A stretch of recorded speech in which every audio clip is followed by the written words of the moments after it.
Hello everyone, आप लोग कैसे हैं? आशा करता हूँ आप लोग ठीक होंगे। हम लोग पाचन तंत्र के बारे में देखे थे बायोलॉजी में, क्लास 10th के बायोलॉजी में देखे थे पाचन तंत्र। हम बोले थे क्या, वह तंत्र जिसमें भोजन का पाचन होता है उसे पाचन तंत्र कहते हैं। वह तंत्र जिसमें भोजन का पाचन होता है उसे पाचन तंत्र कहते हैं। ये तो सब कुछ को पता है, उस दिन बताए थे हम। क्या बताए थे? वह तंत्र जिसमें भोजन का पाचन होता है उसे पाचन तंत्र कहते हैं। पाचन तंत्र जो होता है किससे बना होता है जी? आहार नाल से बना होता है। किससे बना होता है? आहार नाल से और पाचन ग्रंथिया से मिलकर बना होता है। किससे बना होता है? आहार नाल और पाचन ग्रंथिया से मिलकर पाचन तंत्र बना होता है। क्या बना होता है?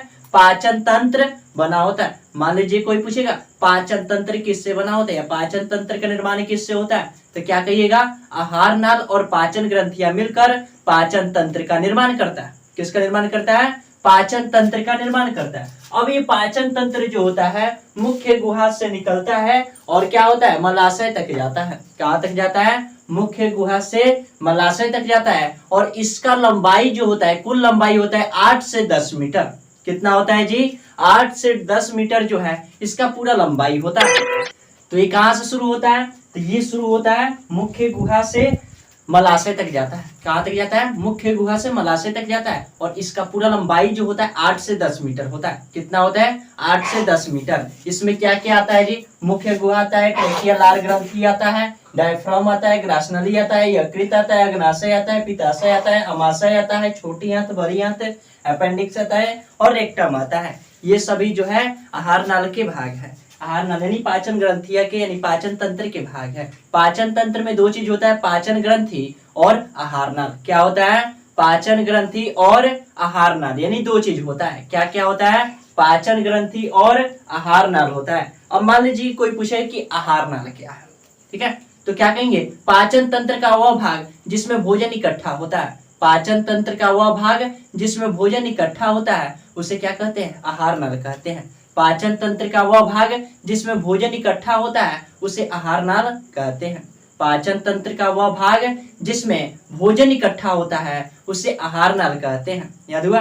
पाचन तंत्र का वह भाग जिसमें भोजन इकट्ठा होता है उसे आहार नाल कहते हैं। आहार नाल में केवल क्या क्या आएगा? मुख्य गुहा आएगा, ट्रैकिया आएगा, ग्रासनी आएगा, डायफ्राम आएगा, ठीक है, उसको छोटी आंत, बड़ी आंत, अपेंडिक्स, अग्नाशय नहीं आएगा, ठीक है, अमाशय आएगा और रेक्टम आएगा। पाचन ग्रंथि क्या होता है? तो वह ग्रंथि जो भोजन के पाचन में सहायता करता है उसे पाचन ग्रंथि कहते हैं। उसमें आता है लार ग्रंथि।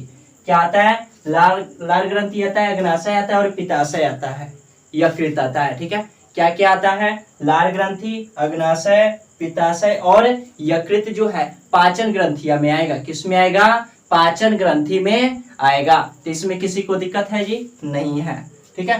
तो यानी आहार नाल जो होता है क्या होता है? इसमें भोजन इकट्ठा रहता है। यानी पाचन तंत्र जो होता है, पाचन तंत्र क्या होता है? वह तंत्र जिसमें भोजन का पाचन होता है उसे पाचन तंत्र कहते हैं। ये दो से बना होता है यानी आहार नाल और पाचन ग्रंथि से बना होता है। आहार नाल जो होता है मुख्य गुहा से यानी कहां तक जाता है जी? मुख्य गुहा से जाता है मलाशय तक और इसकी पूरा लंबाई कितना होता है? तो 8 से 10 मीटर। कितना होता है? 8 से 10 मीटर होता है। ये एग्जाम में पूछा जाता है कि आहार नाल की लंबाई होता है कितना होता है? 8 से 10 मीटर। कितना होता है? 8 से 10 मीटर होता है, ठीक है। अब ये मुख्य गुहा क्या है? तो मान लीजिए कोई पूछ दे कि मुख्य गुहा होता क्या है, तो क्या कहेंगे? पाचन तंत्र के पहले भाग को मुख्य गुहा कहते हैं। यह एक खाली स्थान होता है। क्या कहेंगे?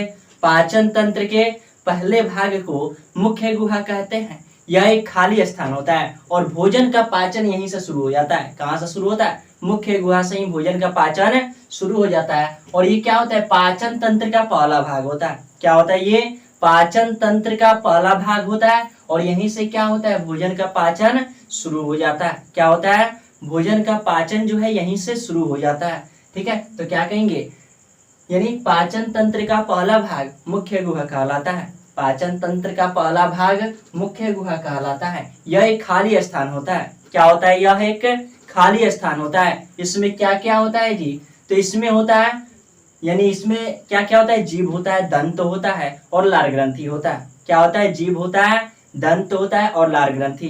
जीभ एक पाया जाएगा इसमें, दांत जो है 32 पाया जाएगा। जीभ कितना, एक, दांत 32 और लार ग्रंथि जो होता है 3 जोड़ा यानी 6 गो पाया जाएगा। कितना पाया जाएगा, 3 जोड़ा यानी 6। एक एक करके देखते हैं। तो इसमें सबसे पहले हम लोग देखेंगे लार ग्रंथि के बारे में। किसके बारे में देखेंगे, लार ग्रंथि के बारे में। ये लार ग्रंथि क्या होता है, क्या कहेंगे, वह ग्रंथि जिससे लार स्रावित होता है। वह ग्रंथि जिससे लार स्रावित होता है उसे लार ग्रंथि कहते हैं। मनुष्य में एक दिन में कम से कम 1 से 1.5 लीटर लार जो है स्रावित होता है।